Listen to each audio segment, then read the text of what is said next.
జిల్లా పోలింగ్ స్టేషన్ల రేషనలైజేషన్, కొత్త పోలింగ్ స్టేషన్ల ఏర్పాటు ప్రక్రియలకు సహాయ సహకారాలను అందించాలని జిల్లా రెవెన్యూ అధికారి జె వెంకట్రావు గుర్తింపు పొందిన రాజకీయ పార్టీలను కోరారు. గురువారం కలెక్టరేట్లో జిల్లా రెవెన్యూ అధికారి వెంకట్రావు గుర్తింపు పొందిన రాజకీయ పార్టీల ప్రతినిధులతో సమావేశం నిర్వహించి ఎన్నికల కమిషన్ సూచనల మేరకు జిల్లాలో చేపడుతున్న ఓటర్ జాబితా కార్యక్రమాలు, పోలింగ్ స్టేషన్ల రేషనలైజేషన్, కొత్త పోలింగ్ కేంద్రాలకు ప్రతిపాదన, ఫారం 678 పరిష్కారం, కొత్త ఓటర్ల నమోదు వంటి అంశాలను వివరించారు. ఈ కార్యక్రమాలు జిల్లాలో సజావుగా సాగేందుకు రాజకీయ పార్టీల ప్రతినిధులు సహకారాన్ని అందించాలని ఆయన కోరారు. ఈ సందర్భంగా ఆయన మాట్లాడుతూ జిల్లాలో 1000 నుండి 1200 మంది ఉన్న పోలింగ్ స్టేషన్లు 443, 1200 మంది పైబడి ఓటర్లున్న పోలింగ్ స్టేషన్లను 423 ఉన్నాయన్నారు.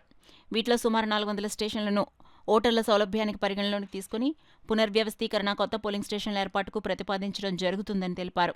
అలాగే పోలింగ్ నిర్వహణకు అనువుగా లేని కేంద్రాలను అనువైన మరో భవనాలకు మార్పుకు ప్రతిపాదిస్తామన్నారు. సమావేశంలో గుర్తింపు పొందిన రాజకీయ పార్టీల ప్రతినిధులు గదుల సాయిబాబా, రావూరి వెంకటేశ్వరరావు, ఏవీవీ సత్యనారాయణ, సిహెచ్ రమేష్ బాబు, సబ్బారపు అప్పారావు, పి శ్రీనివాసు, తోకల వరదరాజు నంబి, పలివేల వీరబాబు, ఎన్నికల విభాగ పర్యవేక్షకులు ఎం జగన్నాథం పాల్గొన్నారు.